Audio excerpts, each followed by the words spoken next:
जरहाट जिल्लायाव मोनसे सोमोनांथाव जाथाय गर 303 गुलि बोखांनानै मोननो हादों। जरहाट जिल्लानि सिङाव थानाय बगदै दैमानि सिङाव थांनाय शुक्रबार खालि जरहाटनि राजाटियायाव माखासे गामिनि थागिबिफोरा बगदै दैमायाव दुगैबाय थानाय समाव बे दैमानि गोबां बिबांनि थामहिनबा 303 गर बस्थायाव सोनानै दोननाय गुलि बोखांनानै मोननाय जादों।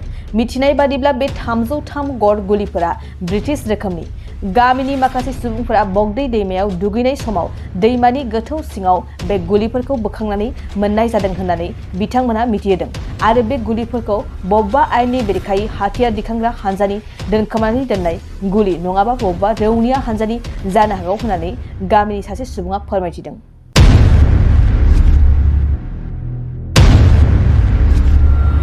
जरहाट जिल्लायाव मोनसे सोमोनांथाव जाथाय गर 303 गुलि बोखांनानै मोननो हादों। जरहाट जिल्लानि सिङाव थानाय बगदै दैमानि सिङाव थांनाय शुक्रबार खालि जरहाटनि राजाटियायाव माखासे गामिनि थागिबिफोरा बगदै दैमायाव दुगैबाय थानाय समाव बे दैमानि गोबां बिबांनि थामहिनबा 303 गर बस्थायाव सोनानै दोननाय गुलि बोखांनानै मोननाय जादों। मिथिनाय बादिब्ला बे 303 गर गुलिफोरा ब्रिटिश रोखोमनि।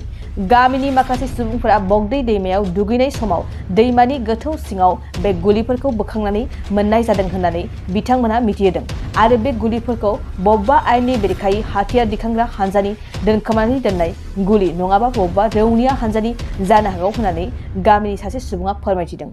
नोंथाङा सरखारि साख्रि नागिरदोंना? नोंथांनि थाखाय मोनसे गोजोनथाव खौरां। नोंथांनि थाखाय दं एडुकेट पइन्ट, जेराव नोंथाङा सोलोंथाइ लानायनि गेजेरजों सरखारि साख्रिनि गुबुन गुबुन रोखोमनि गोब्राब आनजादफोरखौ उथ्रिसारनो हागोन आरो गावनि आथिङाव गसंथानो हागोन। बे एडुकेट पइन्टआव नोंथांमोना SSC, bank PO, bank clerk, bank SO, UPSC, एफएससि, डिफेन्स, रेलवे, स्टेट इन्सुरेन्स, एएअ, एडिअ एसिस्टेन्टजों लोगोसे स्टेट लेभेल जब आरो माखासे सरखारि साख्रिनि आनजादाव गोनांथि जानाय आयदाफोराव सोलोंथाइ लानो हागोन। मख'नो गोनांदि बे सोलोंसालियाव साख्रिनिल' नङा, बेयाव एमबिए आरो सैनिक स्कुल बायदियाव एडमिशननि थाखाय एन्ट्रेन्स होनो थाखायबो सोलोंथाइ लानो हागोन। बे सोलोंसालियाव गाहाम थाखो खथानि सुबिदा दं आरो सम मथे नोंथांनि सोलोंथाइखौ बे सोलोंसालियाव होनाय जागोन।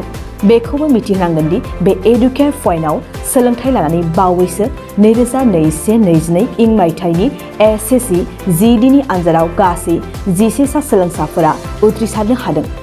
बारा नङा, गासै 15,000 रांजोंनो नोंथाङा बे सोलोंसालियाव 6 दानसिम सोलोंथाइखौ लानो हागोन। बे सोलोंसालिया क'क्राझार, बरपेटा रड, गवालपारा आरो बङाइगावआवबो दं।